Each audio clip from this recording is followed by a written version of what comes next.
नमस्कार, आपके साथ मैं हूं सुमेरा खान। सत्ता के सभी न्यूज मित्रों का स्वागत है। पहले सत्ते पे सत्ता, यानी 7 खबरें और अहम जानकारियां। पहले आपको बताएंगे कैसे अमेरिका ने लश्कर का हाथ काट दिया है। ये ऐसी खबर है जिसमें भारत के लिए शुभ संकेत हैं। दरअसल पहलगाम में धर्म पूछकर मारने की जिम्मेदारी लेने वाले टीआरएफ को अमेरिका ने आतंकियों की लिस्ट में डाल दिया है। इससे पाकिस्तान कैसे तड़पा है देखिएगा। फिर आपको प्रधानमंत्री मोदी के वो 3 वादे दिखाएंगे जो आज उन्होंने बिहार से किए हैं। पीएम मोदी ने आज मोतिहारी में रैली की, जहां उन्होंने आरजेडी शासन के वो पन्ने पलटे जिससे चुनाव से पहले बिहार का सियासी तापमान बढ़ना तय है। वैसे सत्ता का कलेश आज एक गिरफ्तारी पर भी छिड़ा है, और वो है छत्तीसगढ़ के पूर्व सीएम भूपेश बघेल के बेटे चैतन्य बघेल की गिरफ्तारी, जिन्हें आज ईडी ने उनके जन्मदिन पर अरेस्ट किया। ये कार्रवाई शराब घोटाले के केस में हुई है, लेकिन इससे कांग्रेस बहुत भड़की हुई है। आज एक बुरी खबर लालू यादव के लिए भी आई है। उन्हें सुप्रीम कोर्ट से राहत नहीं मिली है। जमीन के बदले नौकरी घोटाले में एफआईआर रद्द करने और ट्रायल पर रोक की मांग कोर्ट ने खारिज कर दी है। साथ ही अदालत ने कहा है कि हाई कोर्ट इस केस की सुनवाई तेजी से करे। आज राहुल गांधी ने भी रॉबर्ट वाड्रा को लेकर एक बड़ा बयान दिया है। उन्होंने कहा, मेरे बहनोई को पिछले 10 साल से परेशान किया जा रहा है। अब जो नई चार्जशीट दायर की गई है वो उसी राजनीतिक द्वेष से प्रेरित है, लेकिन आखिर में जीत सच्चाई की ही होगी। आज भारतीय नौसेना की शक्ति का विस्तार हो गया है, क्योंकि आईएनएस निस्तार नाम का पहला स्वदेशी डाइविंग सपोर्ट वेसल कमीशन किया गया। ये जहाज गहरे समुद्र में जटिल गोताखोरी और बचाव अभियानों के लिए बनाया गया है, जो नौसेना की ताकत को बढ़ाएगा। और आज एक वीडियो कुंजी हम आपको कुदरत की उस मार पर दिखाएंगे जो आधे हिंदुस्तान में शहर शहर दिख रही है। सबसे चिंताजनक वीडियो राजस्थान से आए हैं। इसके अलावा पाकिस्तान पर सैलाब वाला ये संकट कैसे 100 से ज्यादा लोगों की जिंदगी छीन चुका है, आप वो देखिएगा सत्ता में। लेकिन सबसे पहले बात करते हैं अमेरिका से आई ऐसी खबर की, जो आज पाकिस्तान के प्रधानमंत्री शहबाज शरीफ और सेना प्रमुख आसिम मुनीर को बहुत दर्द देने वाली है। जिस पाकिस्तान की संपूर्ण सत्ता ट्रंप के आगे नतमस्तक रहती है, जिस पाकिस्तान के सेना प्रमुख व्हाइट हाउस में ट्रंप के साथ डिनर करते हैं, आज अमेरिका के उसी पाकिस्तान पर कूटनीतिक प्रहार किया गया है। अगर ये कहें कि मुनीर की थाली पर भारत की डिप्लोमेसी भारी पड़ी है, तो वो गलत भी नहीं होगा। ऐसा इसलिए कहा जा रहा है क्योंकि अमेरिका में पाकिस्तान के समर्थन वाले आतंकी संगठन टीआरएफ यानी द रेजिस्टेंस फ्रंट को आतंकी लिस्ट में डाल दिया गया है। एक बार फिर से सुनिए, टीआरएफ को अमेरिका ने आतंकी संगठन घोषित कर दिया है। ट्रंप सरकार का यह फैसला आज शहबाज और मुनीर को बहुत चुभ रहा होगा, बहुत दर्द हो रहा होगा, क्योंकि वो टीआरएफ ही है जिसने पहलगाम हमले की जिम्मेदारी ली थी। वो टीआरएफ ही है जिसका नाम लेकर भारत ने पाकिस्तान को पूरी दुनिया में एक्सपोज किया है। ट्रंप को नोबेल शांति पुरस्कार के लिए नॉमिनेट कर पाकिस्तान को अमेरिका से बहुत उम्मीदें रही होंगी, लेकिन अमेरिका के एक फैसले ने पाकिस्तान के आतंक चरित्र को दुनिया के सामने एक बार फिर ला दिया है। इसे आप ऐसे भी समझ सकते हैं, पाकिस्तान और पाकिस्तान के सभी आतंकी संगठन अब तक टीआरएफ को द रेजिस्टेंस फ्रंट से संबोधित कर रहे थे। पूरी दुनिया को ये बता रहे थे कि ये सिर्फ एक संगठन है, लेकिन अमेरिका ने अब ये बता दिया है कि ये सिर्फ और सिर्फ टेररिस्ट फ्रंट है। आसान भाषा में अगर समझें तो अब पूरी दुनिया ये जान चुकी है कि टीआरएफ में टी का मतलब टेररिस्ट है, टेररिज्म है। वैसे आपको ये बता दें कि टीआरएफ की सबसे ज्यादा चर्चा पहलगाम अटैक के बाद हो रही थी, क्योंकि इसने आतंकी हमले की जिम्मेदारी ली थी। हालांकि बाद में इनकार भी कर दिया था, लेकिन पूरी दुनिया जानती है कि टीआरएफ खूंखार आतंकी संगठन लश्कर का ही लाडला है, जिस पर अब अमेरिका कानूनी और कूटनीतिक हथौड़ा चला चुका है। अमेरिका की इस कार्रवाई के बाद पाकिस्तान के बड़े बड़े मंत्री बौखलाए हुए हैं। पाकिस्तानी मीडिया को भी मिर्ची लगी है। सिर्फ 120 सेकंड में टीआरएफ के आतंकी संगठन घोषित होने के बाद पाकिस्तान से आ रहे रोने वाले रुझान भी देख लीजिए।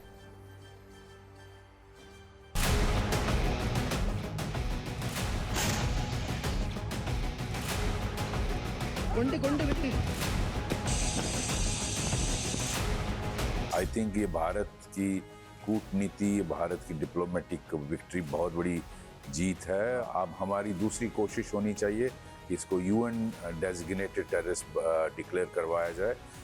हालांकि उसमें चाइना पाकिस्तान के इशारे पे ब्लॉक करने की कोशिश करेगा, लेकिन कोशिश करने में कोई we don't lose anything.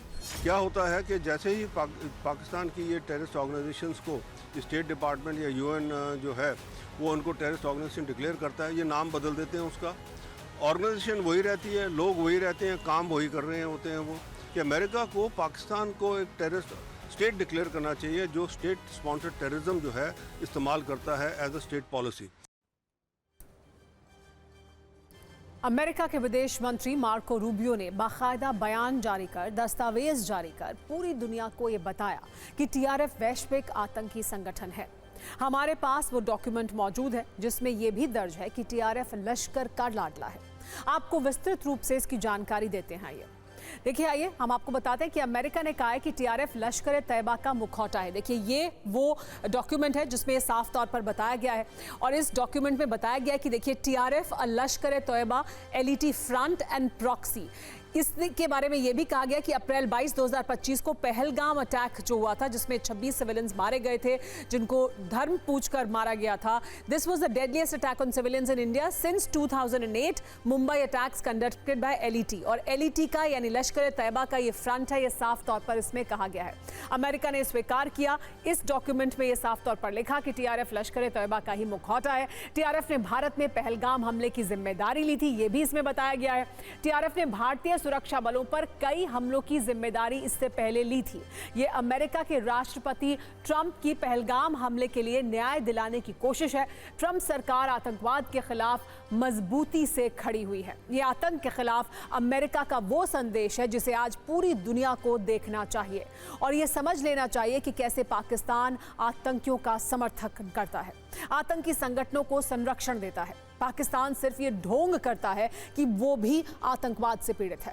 America के इस फैसले का भारत ने स्वागत किया है। भारत के विदेश मंत्री एस जयशंकर ने कहा है कि अमेरिका के इस फैसले का स्वागत है। ये अब स्पष्ट हो गया है कि भारत और अमेरिका आतंकवाद विरोधी अभियान में साथ हैं। उन्होंने अमेरिका के विदेश मंत्री मार्को रूबियो को धन्यवाद देते हुए कहा कि आगे भी आतंकवाद के खिलाफ जीरो टॉलरेंस रहेगा। आज आपको ये भी जानना चाहिए कि पहलगाम में पर्यटकों की हत्या करने वाला टीआरएफ कितना खूंखार है, वो कैसे अस्तित्व में आया, पिछले 6 वर्षों से कैसे कई आतंकी हमलों में वो शामिल रहा है। 2019 में जम्मू कश्मीर से आर्टिकल 370 हटने के बाद टीआरएफ अस्तित्व में आया था। ये लश्कर तैयबा का प्रॉक्सी आतंकी संगठन है। ये कहा जाता है कि आईएसआई हैंडलर्स ने लश्कर की मदद से टीआरएफ को बनाया था। आपको ये भी बता दें कि 5 जनवरी 2023 को भारत ने टीआरएफ को आतंकी संगठन घोषित किया था। 2022 में जम्मू कश्मीर में टीआरएफ के 108 आतंकी मारे गए थे। 2022 में ही टीआरएफ चीफ शेख सज्जाद गुल को वांटेड आतंकी घोषित किया गया था। यह आतंकी संगठन आम नागरिकों की हत्या के साथ साथ सीमा पार से ड्रग और हथियार की तस्करी में भी शामिल रहा है। टीआरएफ अक्सर ऐसे लोगों को भर्ती करता है जो आम नागरिक जैसे दिखते हैं लेकिन गुप्त रूप से आतंकी गतिविधियों में शामिल होते हैं। अमेरिका ने टीआरएफ को 2 लिस्ट में डाला है। एक है एफटीओ और दूसरी लिस्ट का नाम है एसडीजीटी। आज आपको यह भी जानना चाहिए कि इस लिस्ट में आने के बाद टीआरएफ पर कौन-कौन से प्रतिबंध अब लगेंगे। एफटीओ लिस्ट अमेरिका का एक कानूनी टूल है जिसे अमेरिका का विदेश विभाग तैयार करता है। इस लिस्ट में उन आतंकी संगठनों को डाला जाता है जो अमेरिका की राष्ट्रीय सुरक्षा, विदेश नीति या फिर नागरिकों के लिए एक बड़ा खतरा माने जाते हैं। इसमें शामिल आतंकी संगठनों की मदद करने पर कानूनी कार्रवाई होती है। लिस्ट में शामिल व्यक्ति या संस्था को अगर कोई पैसे, हथियार या किसी भी तरह की दूसरी मदद देता है तो ये गैर कानूनी माना जाता है, उसके खिलाफ कानूनी कार्रवाई की जाती है। टीआरएफ के एसडीजीटी लिस्ट में शामिल होने का मतलब ये है कि इस पर आर्थिक प्रतिबंध भी रहेगा। अमेरिका में मौजूद सभी संपत्तियां इसकी जब्त होंगी। इसे अमेरिकी नागरिकों से लेन देन की अनुमति नहीं होगी।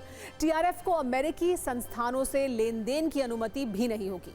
इसके ग्लोबल वित्तीय नेटवर्क पर रोक लगाई जाएगी। बैंकों और वित्तीय संस्थानों तक पहुंच सीमित कर दी जाएगी। टीआरएफ को फंडिंग की भी अनुमति नहीं होगी। टीआरएफ पर अमेरिका की कार्रवाई के बाद इसकी सबसे ज्यादा चर्चा जम्मू कश्मीर में हो रही है। यह कहा जा रहा है कि अमेरिका को यह एक्शन और पहले लेना चाहिए था।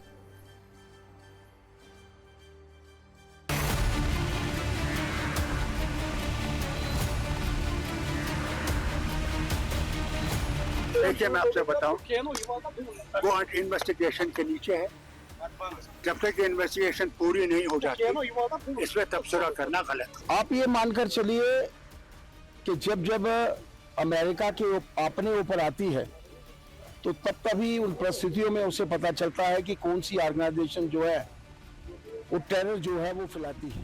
अमेरिका ने ये कदम उठाया है, सराहनीय है, इसमें कोई दोहरा नहीं, लेकिन पूरे तरीके से जो देश आतंकवाद फैलाते हैं उनके बारे में भी अमेरिका को जो है वो सोचना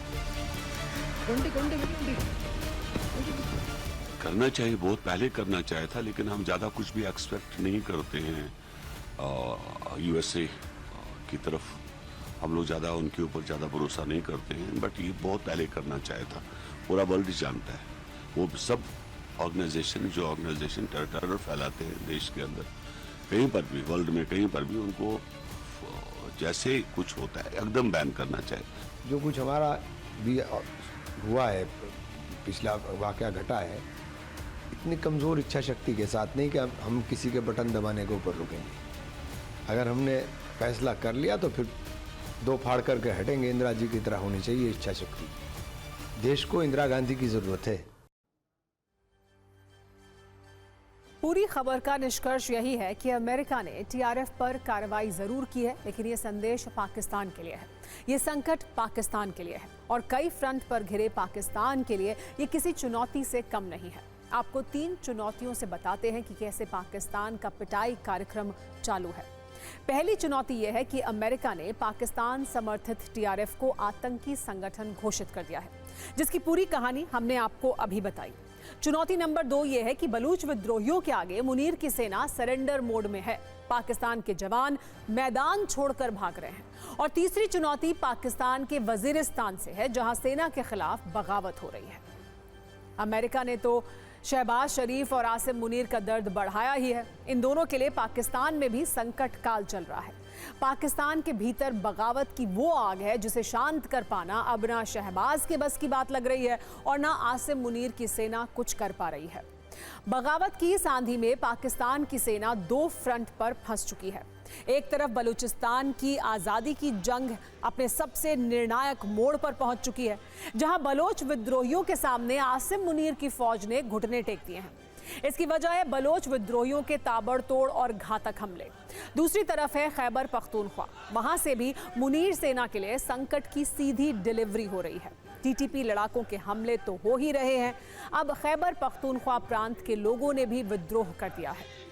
वजीरिस्तान में हजारों लोग पाकिस्तानी सेना के खिलाफ सड़कों पर उतर आए हैं, प्रदर्शन कर रहे हैं। लोग मुनीर की सेना पर कत्लेआम का आरोप लगा रहे हैं। वजीरिस्तान में आर्मी गो बैक और आज़ादी आज़ादी के नारे पूरे वजीरिस्तान में गूंज रहे हैं। पहले आप खैबर पख्तूनख्वा के वजीरिस्तान का ये मंजर देखिए। रात के अंधेरे में मोबाइल की टॉर्च जलाकर हजारों पश्तून सड़कों पर उतर आए हैं।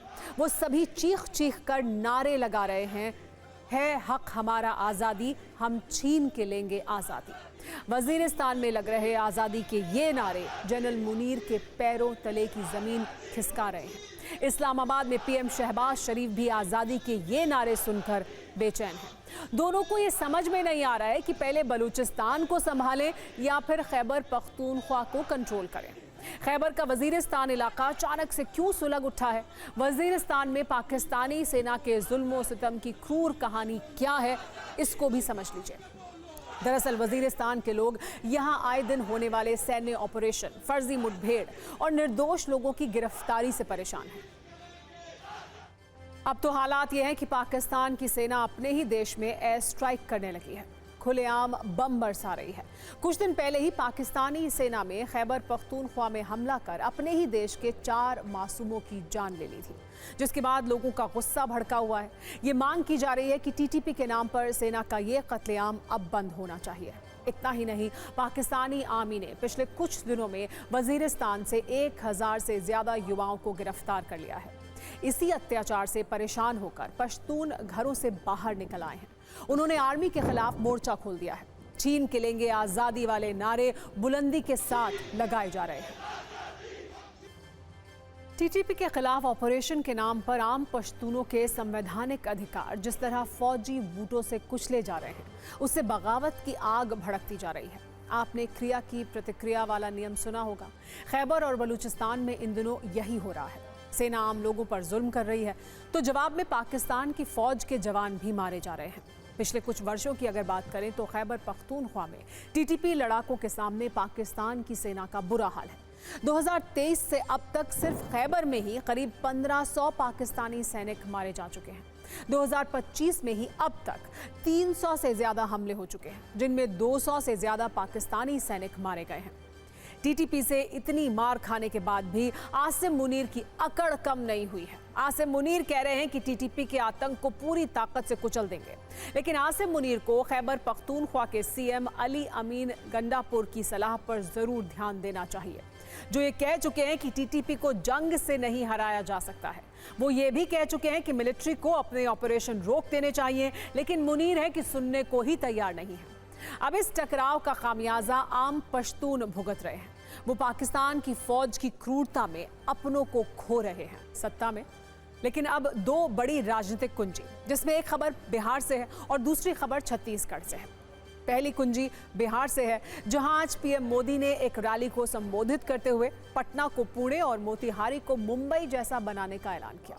दूसरी खबर छत्तीसगढ़ से है, जहां के पूर्व सीएम भूपेश बघेल के लिए आज का कभी खुशी कभी गम वाला माहौल रहा। उनके बेटे को जन्मदिन पर ही ईडी ने गिरफ्तार कर लिया।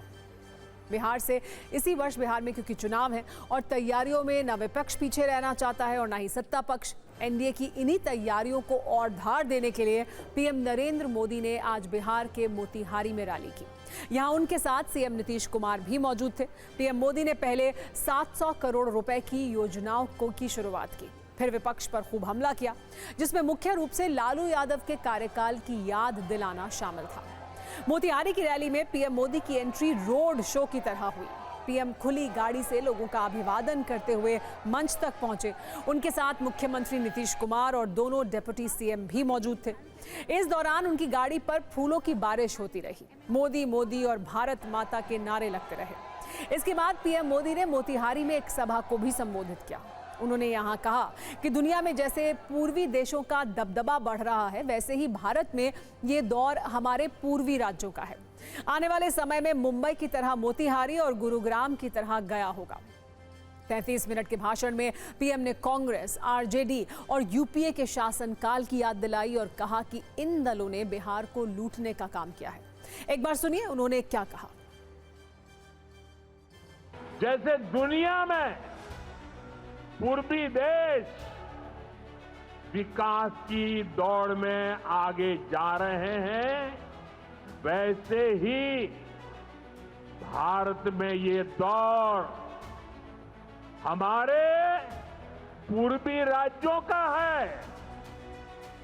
हमारा संकल्प है आने वाले समय में जैसे पश्चिमी भारत में मुंबई है, वैसे ही पूरब में मोतिहारी का नाम हो। जैसे अवसर गुरुग्राम में है, वैसे ही अवसर गया जी में भी बने।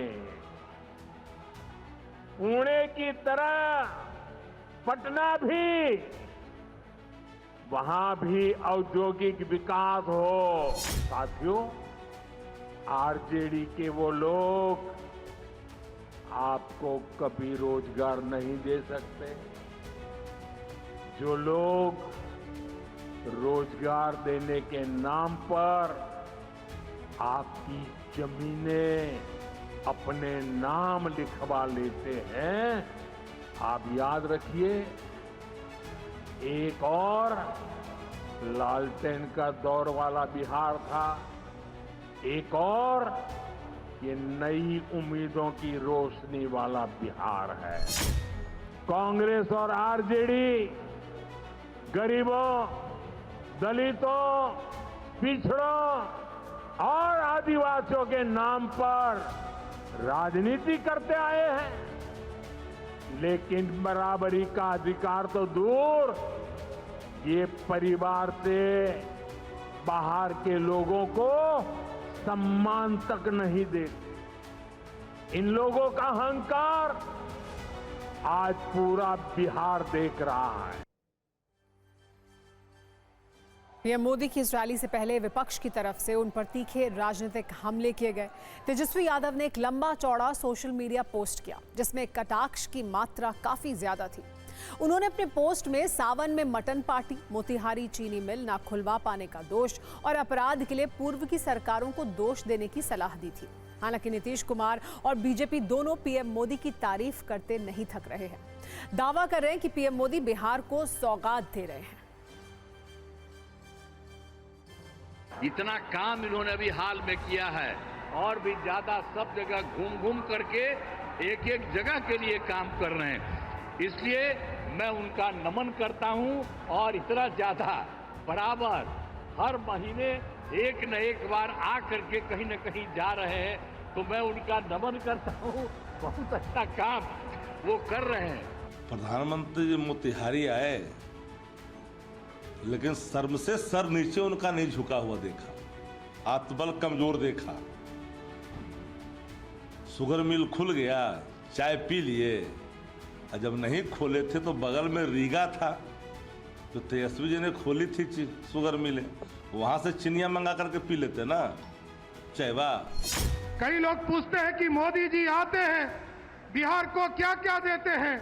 मैं उनको सिर्फ बताना चाहता हूं कि नरेंद्र मोदी जी 2014 में आए और 2025 तक आप इस बिहार को आपको जानकर आश्चर्य होगा, जहां यूपीए की सरकार में मात्र 1,92,000 करोड़ रुपया बिहार को प्राप्त हुआ था, नरेंद्र मोदी जी के नेतृत्व में आज 11 साल में लगभग 14 लाख करोड़ रुपया बिहार के विकास के लिए देने का काम किया। साथ 10 साल पहले भी प्रधानमंत्री जी मोतिहारी आए थे और मोतिहारी चीनी मिल को इंगित करते हुए उन्होंने कहा था कि अगली बार मैं जब आऊँगा तो इस बंद चीनी मिल के चिमनी से धुआं भी निकलेगा और इसी बंद चीनी मिल से चालू होने के बाद इसी चीनी के से मैं चाय पीऊँगा आप लोगों के साथ बैठकर। आज तक न धुआं निकला न चीनी बन रहा है। बिहार चुनाव जैसे जैसे करीब आ रहा है, नेताओं के बिहार दौरे की स्पीड बढ़ती जा रही है। 2025 में पीएम का 5वां बिहार दौरा रहा। इससे पहले वो सीवान, भागलपुर, मधुबनी, पटना और शाहबाद का दौरा कर चुके हैं। नेता चुनाव में विक्ट्री साइन दिखाने के लिए भाग दौड़ कर रहे हैं, दौरे पर दौरे हो रहे हैं। लेकिन विडंबना यह है कि बिहार में अपराधी विक्ट्री साइन दिखा रहे हैं। ये तस्वीर कल की है जब पटना के पारस अस्पताल में एक कैदी की हत्या के बाद अपराधी भाग रहे थे। वैसे आप ये कह सकते हैं कि ये भाग कम और शान से ज्यादा जा रहे थे। देखिए बाइक से जा रहे ये अपराधी कैसे विक्ट्री साइन दिखा रहे हैं। दरअसल ये अपराधी अपनी विक्ट्री का साइन बिहार की सुशासन वाली व्यवस्था को दिखा रहे हैं। बिहार के उन एडीजी साहब को दिखा रहे हैं जो कानून व्यवस्था के लिए मौसम और किसान को जिम्मेदार ठहरा रहे हैं। ये विक्ट्री साइन उस व्यवस्था के लिए है जिसकी नपुंसकता के कारण सिर्फ 16 दिन में 60 लोगों का मर्डर हो चुका है। वैसे इन विक्ट्री साइन वाली तस्वीरों से पहले की भी कुछ तस्वीरें रिलीज की गई हैं जिसमें ये शूटर्स हत्या से पहले पारस अस्पताल के बाहर खड़े होकर प्लानिंग करते हुए दिख रहे हैं। चंदन मिश्रा की हत्या के लिए तौसीफ समेत कुल 6 अपराधी अस्पताल पहुंचे थे। इनमें 4 ने कैप पहन रखी थी जबकि एक हेलमेट पहने हुए दिख रहा है। अस्पताल में घुसने से पहले तौसीफ सबको एक एक बात समझाता हुआ दिख रहा है। इशारों से कुछ दिखा रहा है जैसे ये बता रहा हो कि कैसे हत्या करनी है और फिर कैसे और किधर से भागना है। वैसे भागने की जरूरत ही नहीं थी। मामला ओके होने के बाद तौसीफ समेत 5 शूटर ऊपर गए जबकि हेलमेट वाला अपराधी नीचे मोटरसाइकिल के पास सबका इंतजार करता रहा। अगली तस्वीर पुलिस और प्रशासन के लिए तमाचे जैसी है। अपराधी 3-3 की संख्या में 2 बाइक पर सवार होकर भागते दिखे और वो भी जश्न मनाते हुए। एक शूटर पिस्तौल लहराता हुआ नजर आ रहा है। वो दोनों हाथ उठाए हुए हैं। इन बदमाशों के चेहरे पर खौफ बिल्कुल भी नहीं दिखा। हत्या के बाद वो इस अंदाज में निकले जैसे उन्हें किसी का डर ही ना हो। तो बिहार में अपराधी विक्ट्री साइन दिखा रहे हैं, खुश हैं। लेकिन बिहार की राजधानी पटना से 800 किलोमीटर दूर छत्तीसगढ़ की राजधानी रायपुर में कांग्रेस नेता भूपेश बघेल काफी गमगीन हैं और इसकी वजह है उनके बेटे की गिरफ्तारी, वो भी जन्मदिन पर। छत्तीसगढ़ के भिलाई में ईडी ने पूर्व मुख्यमंत्री भूपेश बघेल के बेटे चैतन्य बघेल को गिरफ्तार किया है। ये गिरफ्तारी शराब घोटाले से जुड़े मनी लॉन्ड्रिंग के मामले में की गई है। ईडी ने चैतन्य बघेल को रायपुर की स्पेशल कोर्ट में पेश किया। कोर्ट ने चैतन्य को 22 जुलाई तक ईडी की 5 दिन की रिमांड पर भेजा है। भूपेश बघेल के बेटे चैतन्य बघेल का आज जन्मदिन है और आज ही के दिन उनकी गिरफ्तारी पर भूपेश बघेल काफी दुखी हुए। उन्होंने सोशल मीडिया पर लिखा, जन्मदिन का जैसा तोहफा मोदी और शाह जी देते हैं वैसा दुनिया के किसी लोकतंत्र में और कोई नहीं दे सकता। मेरे जन्मदिन पर दोनों परम आदरणीय नेताओं ने मेरे सलाहकार और 2 OSD के घरों पर ईडी भेजी थी और अब मेरे बेटे चैतन्य के जन्मदिन पर मेरे घर पर ईडी की टीम छापामारी कर रही है। इन तोहफों का धन्यवाद ताउम्र याद रहेगा। आगे उन्होंने और लिखा, मेरे बेटे के जन्मदिन पर मोदी और शाह ने अपने मालिक को खुश करने के लिए ईडी को भेजा है। भूपेश बघेल न झुकेगा और ना ही डरेगा। आज विधानसभा में अडानी का मुद्दा उठेगा, इसलिए ईडी को भेजा गया है। बीजेपी की तरफ से भी इसका जवाब आया। छत्तीसगढ़ बीजेपी ने सोशल मीडिया पर लिखा, बाप नंबरी बेटा 10 नंबरी। हालांकि बयानों की इस जंग में मामला सड़क पर भी पहुंचा और कई जगह पर कांग्रेस कार्यकर्ताओं ने प्रदर्शन किया और चैतन्य बघेल की गिरफ्तारी का विरोध भी किया।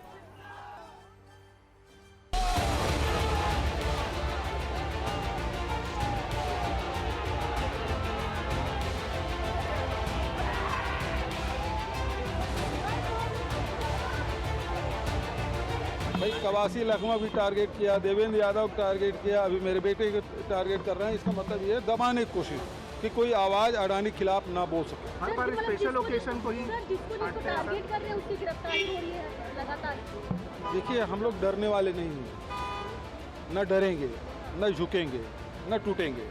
देखिए, इससे पहले भी उनसे बहुत पूछताछ हुई थी और अभी भी आज जैसे जानकारी प्राप्त हुआ है तो उसमें उनको गिरफ्तार किया गया है। तो मुझे लगता है कि इस तरीके से स्पष्ट होना चाहिए कि मामला का किस तरह दोषी है। ये तो लगातार जो हथकंडे अपना रहे हैं, अगर आप सही तफ्तीश करो, मैं बार बार कहता हूँ, मैं इन एजेंसियों के पक्ष में और गलती कीमत मांगते मैं कहता हूँ, ये गलती कर रहे हैं, इनको कभी न कभी कीमत चुकानी पड़ेगी। क्योंकि आप कैसे झूठे आरोप लगा सकते हो, बंद कर सकते जेल के अंदर। कि नेता तो मजबूत है, जेल में भी रह लेगा और कोर्ट से छूट भी जाएगा, तो क्यों ना उसके परिवार को अंदर करो, इमोशनल ब्लैकमेलिंग करो। महाराष्ट्र में शरद पवार साहब के परिवार के लोगों को भी परेशान किया गया, यहाँ भूपेश बघेल जी के बेटे को भी अरेस्ट किया गया। और मैं ज़रूर ये कहूँगा कि सभी दिक्कतों का सामना करेंगे। ये मूसलाधार मुसीबत कुदरत की प्रायोजित है, जिसमें इंसान, मकान और दुकान सब तिनके की तरह बहते हुए दिख रहे हैं। पहाड़ी इलाकों के बाद जिस राज्य में बारिश से हालात खराब हैं, वो राजस्थान है, जहां शहर शहर ऐसा सैलाब आया है कि सड़कों पर नदियां बह रही हैं। इंसान कदम कदम पर जिंदगी की जंग लड़ रहे हैं। गाड़ियां, रिक्शा और ठेले सब सरेंडर कर चुके हैं। बारिश का विकट संकट सबसे ज्यादा राजस्थान के अजमेर में है, जहां घरों से लेकर अस्पताल और दरगाह तक सब कुछ जलमग्न है। और इस दृश्य ने अजमेर के बहुत सारे लोगों को 50 वर्ष पहले 1975 की 18 जुलाई याद दिला दी है, जब अजमेर में पहली बार ऐसी बाढ़ आई थी जिसमें कई घर तहस नहस हो गए थे। वैसी ही बारिश अजमेर में गुरुवार रात करीब 8 बजे शुरू हुई और कुछ ही घंटों में शहर की सूरत को बिगाड़ दिया। अब राजस्थान के 23 जिलों में अलर्ट जारी कर दिया गया है, यानी हालात अभी और बिगड़ने के संकेत हैं। राजस्थान से कुछ ऐसे वीडियो भी आए हैं जो सबके लिए एक सबक की तरह हैं। लहरों से लड़ाई का अंजाम कितना खतरनाक हो सकता है। राजस्थान के झालावाड़ में सैलाब में डूबी एक पुलिया को पार करना एक शख्स को महंगा पड़ गया। जैसे ही ये शख्स उफनते हुए पानी में उतरा, उसका संतुलन बिगड़ गया और वो उसमें बहने लगा। हालांकि लोगों ने मिलकर उसे बचा तो लिया, लेकिन उसकी बाइक बह गई। बेहिसाब बारिश के सितम की कुछ और तस्वीरें हम आपको न्यूज रील में आइए दिखाते हैं। ये दिल्ली गेट अजमेर का एरिया है, तो पानी बहुत ही तेज आ रहा है, अभी देख सकते हो आप।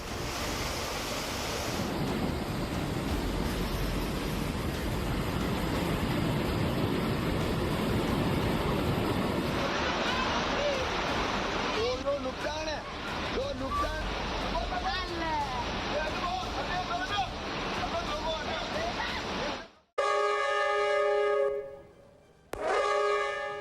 घूंटे बज चुका है, यानी सत्ता में आज का वक्त खत्म हो गया है। कल शाम 7 बजे आपसे एक बार फिर मुलाकात होगी।